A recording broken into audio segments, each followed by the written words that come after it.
Hi friends, இந்த வீடியோவில் நாம் சந்தியா ராகு சீரியலோட ஒரு அல்டிமேட்டான ரிவ்யூ பற்றி தான் இந்த வீடியோவில் பார்க்க போகிறோம். அதுக்கு முன்னாடி நம்ம சேனலை சப்ஸ்கிரைப் பண்ணாதவங்க கீழே இருக்கிற சப்ஸ்கிரைப் பண்ண கிளிக் பண்ணிவிட்டு பக்கத்தில் இருக்கிற பெல் பட்டனையும் கிளிக் பண்ணிடுங்க.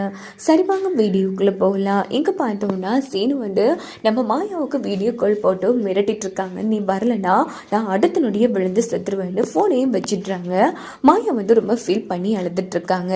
இந்த பக்கம் சிவாமணி எல்லா இடமும் தேடி பார்த்துட்டு எதுக்கும் தனாவுக்கு ஃபோன் போட்டு விளக்கத்தை கேட்கலாமா அப்படின்னதும், இது பாரு அதெல்லாம் சரி வராது மாப்பிள்ள அப்படின்னுட்டு உடனே மணி சொல்கிறாங்க. சிவா ஃபோன் போட்டு, தனா என்னம்மா மாயா நிற்காளா அப்படின்னதும், சித்தப்பா மாயான்னு அழுவுறாங்க. சரி அழாத, நாங்கள் அங்கே வாரோம் அப்படின்னுட்டு சிவாவும் மணியும் கேம்புக்கு வந்துடுறாங்க. என்னாச்சுமா அப்படின்னதும் நடந்த எல்லா விஷயத்தையும் தனா ஒன்று விடாமல் சொல்கிறாங்க. சரிம்மா அவன் எந்த கோவிலுக்கு போயிருக்கான்னு உங்ககிட்ட சொல்லிட்டு போனாங்களா அப்படின்னதும் உடனே நம்ம மணி தலையில் அடித்து அழுதுட்டு இருக்காங்க. ஐயோ மான போச்சே, மரியாதை போச்சேன்னு. அப்போது சிவாவும் நம்ம தனாவும் சமாதானப்படுத்துகிறாங்க. டே சீனு பக்கம்னா கல்யாணம் பண்ணிக்கூடா அப்படின்னு மனசில் யோசிக்கிறாங்க மணி. இந்த பக்கம் தனா ஞாபகம் வந்துச்சு சித்தப்பா மலை கோயிலுன்னு சொன்னா அப்படிங்கிறதும், சரி எதுக்கும் இன்னொரு போய் பார்க்கலாம் அப்படின்னதும், ஐயோ அங்கேயா அதுக்குள்ளாம கல்யாணம் பண்ணிக்கணுமே அப்படின்னு மணி யோசிக்கிறாங்க. வீட்டில் நம்ம ரகுராம் சரி கிளம்பலாமா, அங்கே சம்மந்தி வீட்டுக்காரங்க வெயிட் பண்ணிட்டு இருப்பாங்க அப்படின்னதும் இவங்க எல்லாருமே திருன்னு முழிச்சிட்டு இருக்காங்க. என்ன ஆச்சு, நீங்க எல்லாரும் முழிச்சிட்டு இருக்கிறத பார்த்தா ஏதோ தப்பா நடக்கிற மாதிரி இருக்கு. இங்க பாருங்க, ஒழுங்கு மரியாதையா உண்மையை சொல்லுங்க. ஆமா அவங்க 3 பேர் எங்க போயிருக்காங்க அப்படின்னு ரமணி பாட்டியும் ரகுராமும் திரும்ப திரும்ப கேட்டுட்டே இருக்காங்க. ஆனா அவங்க 3 பேரும் அமைதியாவே இருந்துட்டு இருக்காங்க. இந்த பக்கம் நம்ம சீனு குதிக்கலான்னு எடுக்கும் போதும் மாயா சீனுவோட கையை பிடிச்சி சீனு அப்படின்னு சொன்னதும் சீனு மாயாவை பார்த்து செம ஹாப்பி ஆகிறாங்க. தெரியும் மாயா நீ இங்க வருவன்னு எனக்கு தெரியும் அப்படின்னதும், அழாத, நீ எப்போ இந்த அளவுக்கு உயிரை கொடுக்குற அளவுக்கு போயிட்டேயோ, நம்ம 2 பேரும் கல்யாணம் பண்ணிக்கலாம் சீனு அப்படின்னுட்டு மாயாவும் சீனுவும் கட்டி பிடிச்சி அழுதுட்டு இருக்காங்க.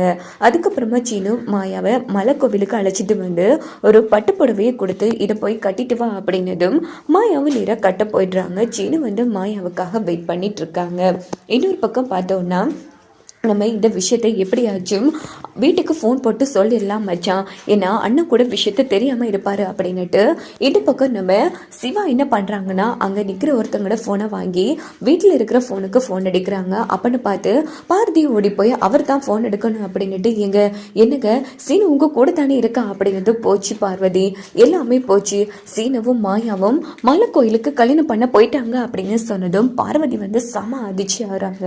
என்னாச்சு பார்வதி, ஆச்சு இப்ப வாச்சு சொல்லுமா அப்படின்னு ரமணி பாட்டி கேட்டதும், போச்சு நம்ம குடும்பமான மரியாதை எல்லாமே போச்சு அப்படின்னு பார்வதி, எதுவா இருந்தாலும் புரியுற மாதிரி தெளிவா சொல்லு அப்படின்னு ரகுராம் கேக்குறாங்க. சீனு மாயாவை காதலிச்சிருக்கா, அவளை கல்யாணம் பண்றதுக்காக லெட்டர் எழுதி வச்சுட்டு வீட்டை விட்டு வெளியில போயிட்டான் அப்படின்னு சொன்னதும் ரமணி பாட்டியும் ரகுராமும் செமையா அதிர்ச்சி ஆறாங்க. உடனே ரகுராமன் லெட்டர் வாங்கி படிச்சு பாக்குறாங்க. படிச்சு பார்த்துட்டு, ஜானகி என்ன ஜானகி இதெல்லாம் அப்படின்னதும், ஆமாங்க சீனு வீட்டை விட்டு வெளியில போயிட்டா அப்படிங்கிறதும், பாத்தியான்னு பாத்தியா பெருசா உன் புள்ள அது இது குடும்ப கௌரவத்தை காப்பாற்ற வந்தவன்னு அந்த மாயாவை தலையில தூக்கி வச்சு கொண்டாடிட்டு இருந்தையே, இப்ப பாத்தியான்னு எவ்வளவு தைரியம் இருந்தா என் புள்ளைய கல்யாணம் பண்றதுக்கு போயிருப்பா. போச்சுன்னு நம்ம கட்டி காப்பாத்தி குடும்ப கௌரவமானோம் எல்லாமே நம்ம கையை விட்டு போச்சு அப்படின்னு சொல்லி பத்மா ஒரு பக்கம் அழுதுட்டு இருக்காங்க. இங்க பார்த்தோம்னா மாயா சீனு பக்கத்துல உட்காடுறாங்க. ஸோ இந்த நம்ம சீனு சரியா மாயா காலத்துல தாலி கட்டலான்னு போறாங்க. உடனே நம்ம சீனோட கையை மாயா பிடிச்சிடுறாங்க. என்னாச்சு மாயா, இப்போ இது சொல்ல போறியானே? இல்லை சீனு, நான் கேட்குற 2 கேள்விக்கு நீ பதில சொல்லு. இங்க பாரு, இப்போ நாம 2 பேரும் கல்யாணம் பண்ண போறோம். மறுபடியும் பெரியப்பா குடும்பத்தை நான் முக்கியம்னு சொல்ல வரல. இப்போ நம்ம 2 பேரும் கல்யாணம் பண்ண செய்தி நம்ம பெரியப்பாவுக்கு தெரிஞ்சா அவரு தன்னோட உயிரை விட்டா என்ன பண்ணுவ சீனு? நம்ம 2 பேரும் கல்யாணம் பண்ணதால ஒரு உயிர் போயிடும், உனக்கு பரவாயில்லையா அப்படின்னு கேட்குறாங்க. அதெல்லாம் நடக்காது மாயா, நீ மறுபடியும் என்ன கன்வின்ஸ் பண்ண பாக்குறியா அப்படின்னு சீனு சத்தம் போடுறாங்க. இல்ல சீனு இங்க பாரு, நான் ஆரம்பத்துல என்ன சொல்லிட்டு இருந்தேன், உனக்கு சாருவுக்கும் தான் கல்யாணம் நடக்கணும்னு சொல்லிட்டு இருந்தேன். ஆனா இப்ப சொல்றேன், நான் செத்தாலும் வாழ்ந்தாலும் அதுவும் கூட மட்டும்தான் சீனு. நான் உன்னை தான் கல்யாணம் பண்ணிப்போம், உன்னை தவிர நான் யாரையும் கல்யாணம் பண்ண மாட்டேன். அதே மாதிரி யாருக்கும் உன்னை விட்டு கொடுக்கவும் மாட்டேன் சீனு. இது ஓ மேல சத்தியம் அப்படின்னதும், இது போதுமாயா, இந்த ஒரு வார்த்தை எனக்கு போதும் அப்படின்னு சீனு சொல்லிட்டு, சரி நம்ம ஃபர்ஸ்ட் தாலி கட்டலாம் அப்படின்னு எடுக்கிறாங்க. சரி கொஞ்சம் பொறுமையாரு சீனு, நான் சொல்றது கேளு. இங்க பாரு, அதான் நான் சொல்றேன்ல, கண்டிப்பா கல்யாணம் ஒண்ணு நடந்தா அது நம்ம 2 பேருக்கு தான் நடக்கும். சாருவுக்கும் உனக்கும் நடக்கிற கல்யாணத்தை நான் எப்படியாச்சும் பெரியப்பா கிட்ட சொல்லி நிறுத்துறேன். பெரியப்பாவே தாலி எடுத்து கொடுத்து நீ என் கழுத்துல தாலி கட்டணும், இதான் என் ஆசை. இங்க பாரு, நீ ஆசைப்பட்ட மாதிரி நான் உன்னை கல்யாணம் பண்ண சம்மதிச்சுட்டேன். அதே மாதிரி நான் ஆசைப்படுற போல பெரியப்பாவே அவர் கையால தாலி எடுத்து கொடுக்கணும்னு ஆசைப்படுறேன். சீனு, என் ஆசையை நீ நிறைவேற்றுவே அப்படின்னு கேட்டதும் சீனு வந்து தடுமாட்டத்துல இருந்துட்டு இருக்காங்க. அப்படின்னு பார்த்து அந்த இடத்துக்கு நம்ம சிவா மணி 2 பேருமே வந்துடுறாங்க. இங்க பார்த்தோம்னா நம்ம மாயாவும் சீனுவும் வந்து கல்யாண கோலத்துல வந்துட்டு இருக்காங்க. இதை பார்த்து சிவாவுக்கு இடிய விழுந்த மாதிரி போயிடுது. அப்பாடா, எல்லாமே ஸ்மூத்தா முடிஞ்சிருச்சு போலியே, இதான் என் புள்ள, நமக்கு கொடுத்த திட்டம் சூப்பரா ஒர்க் அவுட் ஆயிருக்கு அப்படின்னு சொல்லி மணி வந்து செம்ம ஹாப்பியா இருக்காங்க. அட பாவி, இப்படி ஒரு காரியத்தை பண்ண எப்படிடா உனக்கு மனசு வந்துச்சு அப்படின்னு நம்ம சீனுவை போட்டு அடிடின்னு அடிக்கிறாங்க நம்ம சிவா. உடனே மாயா வந்து தடுத்து நிறுத்துறாங்க. சித்தப்பா, எதுக்கு சித்தப்பா இப்போ நீங்க சீனுவா அடிக்கிறீங்க? இங்க பாருமா, பொம்பளை பிள்ளையாச்சேன்னு நான் உன்னை கை ஒங்காம இருக்கேன். இங்க பாரு, என் கோபத்தை கிளறாத அப்படின்னதும் இங்க பாருங்க சித்தப்பா, இப்ப என்ன ஆச்சுன்னு நீங்க தாம்டும்னு கொதிக்கிறீங்க. என்னமா பண்ணி வச்சிருக்கீங்க? குடும்பத்துக்கு துரோகமே பண்ணிருக்கீங்க. உங்களால குடும்ப மானமே போப்பது அப்படின்னும் இங்க பாருங்க சித்தப்பா, நீங்க பயப்படுற மாதிரி இங்க எதுவுமே நடக்கல. என்னமா சொல்ற? நாங்க ஃபர்ஸ்ட் கல்யாணமே பண்ணிக்கலையே அப்படின்னதும் உடனே சிவா வந்து மாயாவோட கழுத்தை பாக்குறாங்க. பார்த்தா தாலி இல்ல. டே, அப்ப நீங்க 2 பேரும் கல்யாணம் பண்றதா தானே இங்க வந்தீங்க, நீங்க என்ன இப்படி சொல்லிட்டு இருக்கீங்க? ஆமா மாமா, எனக்கு எல்லாத்தையுமே புரிய வச்சுட்டா மாயா. எனக்கு கல்யாணம் ஒண்ணு நடந்தா அது நாங்க 2 பேரும் தான். அந்த தாலி எங்க பெரியப்பாவே கையால் எடுத்து கொடுக்கணும். நான் சீனுவோட ஆசைக்கு சரின்னு சொல்லிட்டேன். அதே மாதிரி சீனுவும் என் ஆசைக்கு சரின்னு சொல்லிட்டா.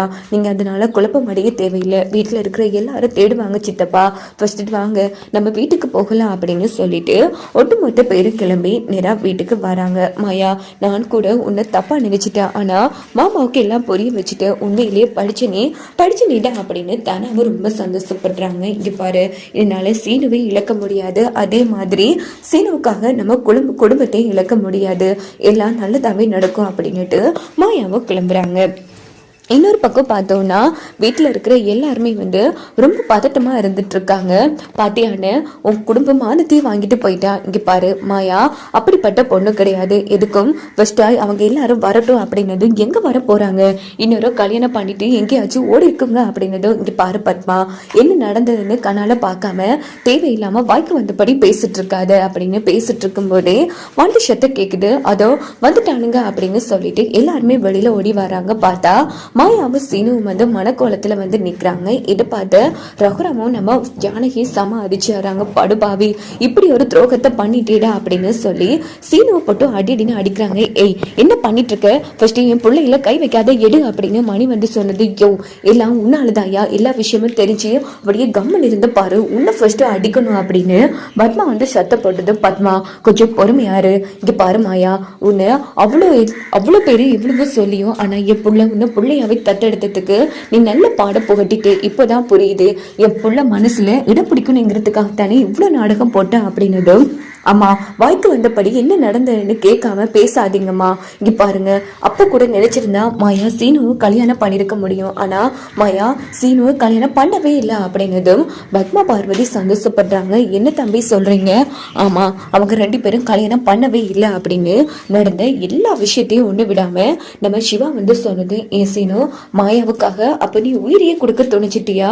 என்ன மன்னிச்சிருங்க மாமா, என் காதுல நீங்க ஏத்துக்க மாட்டீங்கன்னு தான் நான் சாகுற அளவுக்கு போயிட்டேன் அப்படின்னு காலில் விழுந்து மன்னிச்சிட்டு இருக்காங்க. இங்க பாரு, இந்த வீட்டுல காதலிக்கு இடம் இல்லைன்னுட்டு இருந்தேன், ஆனா காதலிக்காகவே உயிரை கொடுக்குற அளவுக்கு போயிருக்குன்னா உன்னை விட சிறந்த காதல் இந்த உலகத்திலே இல்லை. இங்க பாரு, மாயாவுக்கும் உன்னை போல ஒரு மாப்பிள்ளை இந்த உலகத்துல கிடைக்கவே மாட்டாங்க. ஏன்னா மாயாவோட குணத்துக்கும் நல்ல மனசுக்கும் நீ தான் சிறந்த மாப்பிள்ளை அப்படின்னதும் சீனு வந்து செம்ம ஹாப்பியா